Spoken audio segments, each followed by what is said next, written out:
Oke, dimulai lagi. Assalamualaikum warahmatullahi wabarakatuh. Karena kamera yang kurang pencahayaan ini ya, aku ulang lagi. Membacakan komentar, mungkin ya lumayan penting juga komentar ini. Jadi aku sempatkan sedikit waktu saja. Belum bisa lama karena ya ada kesibukan.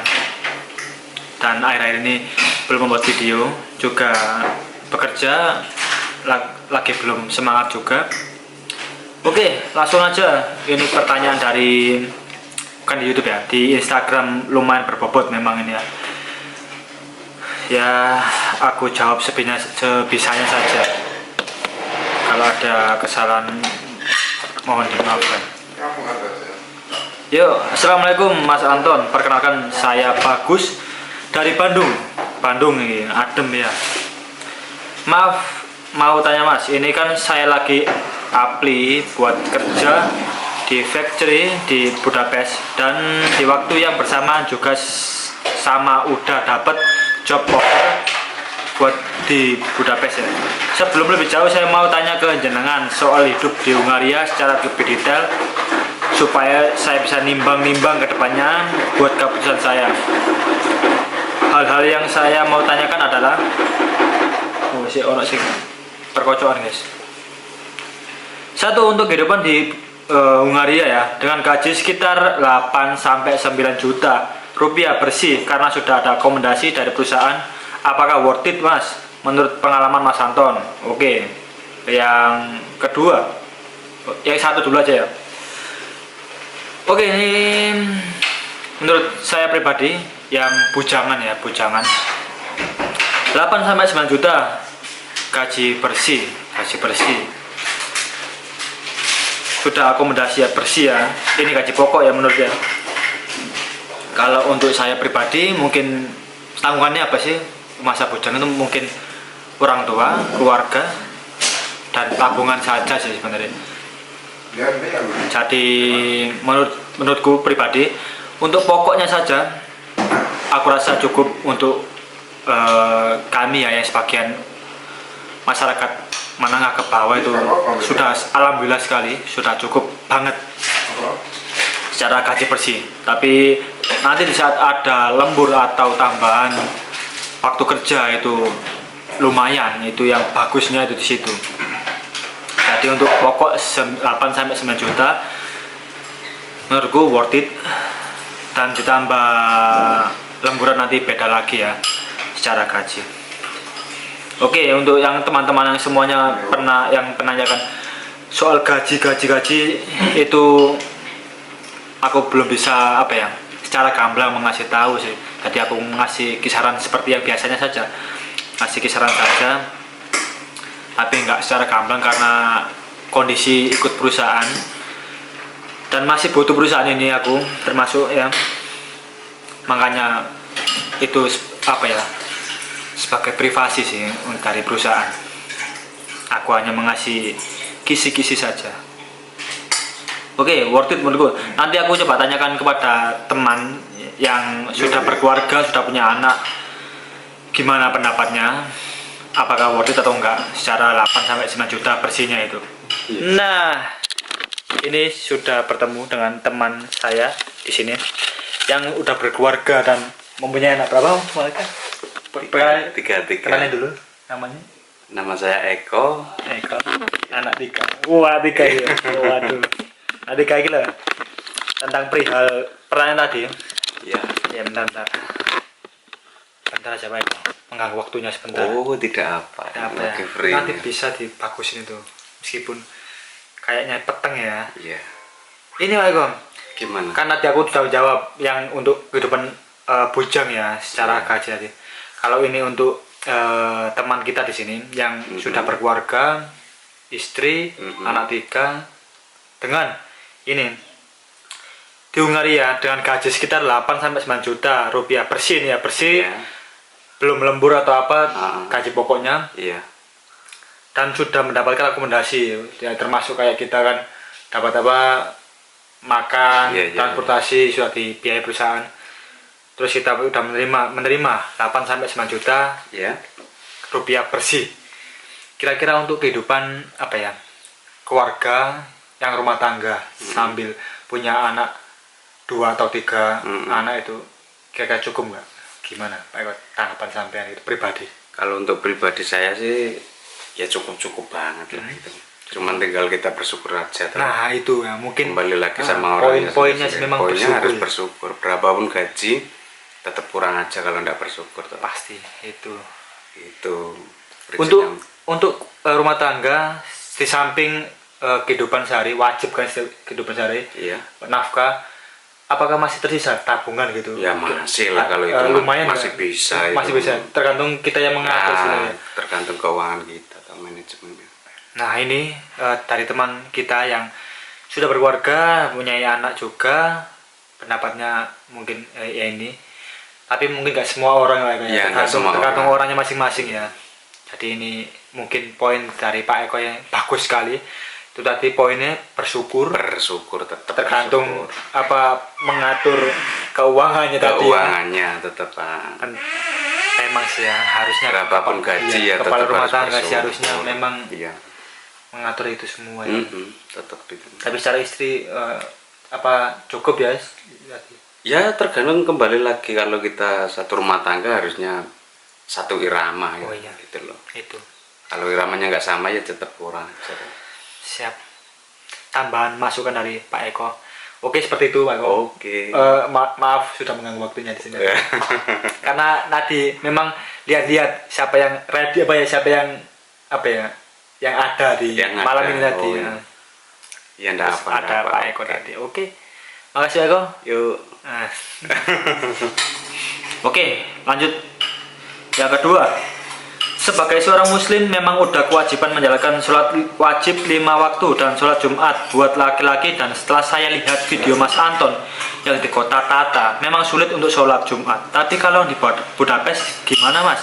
Apakah perusahaan bisa leluasa memberikan waktu untuk pegawai muslim beribadah paling tidak 5-10 menit?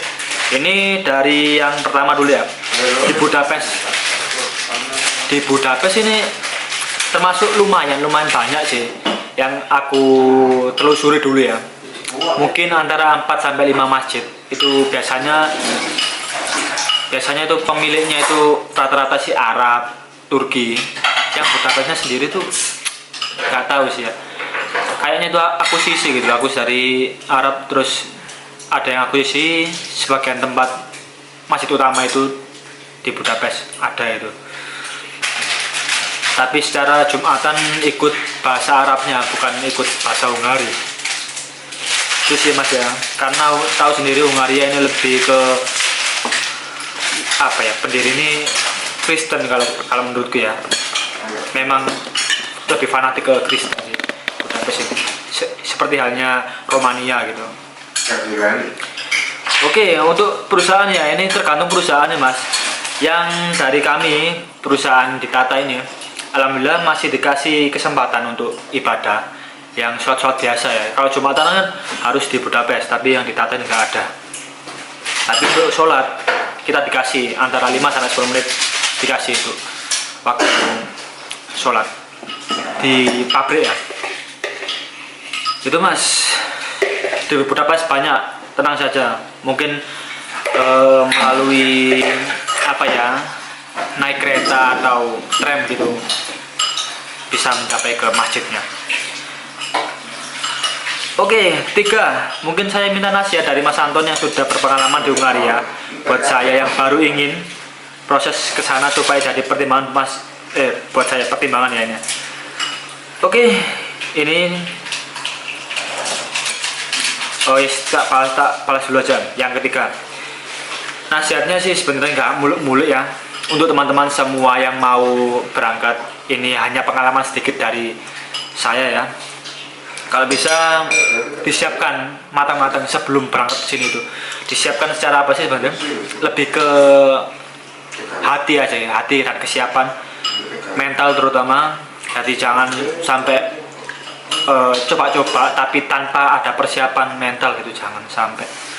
Menurutku sih lebih baik persiapkan dulu mentalnya sebelum merantau ke luar negeri. Kalau ini menurut perantau pertama sih ya, kalau udah biasa merantau sih aku rasa paham lah dengan situasi seperti ini.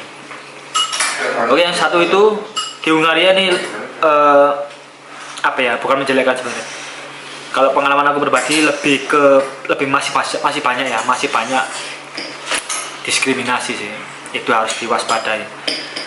Sudah makanan sehari-hari itu apa rasisme dan diskriminasi itu harus kuat di situ sih. Karena terutama kita kan orang Asia ya, orang Indonesia terutama kulitnya kan sawo matang atau dikatakan hitam lah. Itu apa yang ada dia? Ya tadi rasisme. Tapi kita membuktikannya dengan apa ya? Kualitas bekerja sih kalau aku sih. Mungkin di samping diskriminasi tadi, tapi kita membuktikan dengan kualitas bekerja itu sangat dihargai. Kualitas ya, skill atau kualitas itu setelah Anda menunjukkan itu semua, aku rasa orang semua itu terdiam lah dengan kinerja kita gitu. Kalau mungkin pertama-tama mungkin diragukan atau gimana, tapi nanti setelah sampai menunjukkan apa ya, effort ya terhadap perusahaan, itu sangat dihargai sekali di sini. Mungkin awal pertama kali orang ketemu kita, awal kali gitu, mungkin kesannya sinis atau kurang suka ya, tapi ini menurutku pribadi. Tapi setelah nanti kita kenal, sudah mengenal semuanya, aku rasa enak kok orang Hungaria itu. Tapi dengan syarat kita harus menjemput bola, jangan sampai kita yang menunggu untuk perkenalan gitu. Kita yang harus mengenalkan diri sebelum mereka mengenalkan diri mereka di sini. Dan secara bahasa harusnya sampean apa ya, menyiapkan minimal bahasa Inggris lah ya, sedikit-sedikit harusnya bisa sih. Itu harusnya sih punya ya landasan bahasa Inggris itu, meskipun hanya dasar-dasarnya saja. Untuk bahasa utama lokalnya sih penting juga, karena orang sini nggak seberapa banyak yang bisa bahasa Inggris, tapi kita harus mengimbangi bahasa mereka sendiri, Hungaria, Magyar gitu ya tulisannya, tapi dibaca Magyar gitu. Itu harus dikuasai sedikit-sedikit, harus tahu lah ya tentang selamat pagi, selamat siang, atau secara nomor atau hari itu harus dipersiapkan, belajarlah dikit-dikit sebelum berangkat. Ya mungkin itu semua ya, nasihat sedikit ya, banyak ya mas ya, tapi menurut pengalamanku itu landasan penting pertama untuk bekerja di Hungaria. Oke, dari sampean ini ya, mungkin segitu pertanyaan dari saya mas. Maaf kalau agak panjang karena saya juga perlu gambaran untuk mengambil keputusan ke depannya. Sebelumnya terima kasih banyak, semoga Allah selalu menjaga jenengan di sana ya mas, dan diberkahi terus rezekinya, amin ya robbal alamin. Terima kasih kembali untuk sampean. Semoga lancar teman-teman yang mau mencoba merantau ya ke Hungaria. Oke, mungkin itu saja yang bisa aku jawab ya, pertanyaan dari sampean. Semoga bermanfaat, dan jika ada salah mohon maafnya. Pokoknya hujatan atau apa utarakan saja, mungkin nanti aku saring bagaimana komentarnya. Apa jenenge, mesti ada titik orang yang apa ya, berkomentar ini bertele-tele atau gimana ya. Ini apa adanya sih yang aku bisa jawab ya secara pribadi, nggak ada apa drama, nggak ada paksaan ya, sesuai ini yang aku bisa utarakan. Jadi mohon maaf kalau ada kesalahan. Oke, mungkin gitu saja, aku undur diri, hanya membuat video sebentar tapi ya lumayan lama. Oke, apa ya, kata-kata akhir, selamat malam di sini, dan selamat bertugas semua teman-teman yang lagi berjuang di kehidupan masing-masing. Assalamualaikum warahmatullahi wabarakatuh.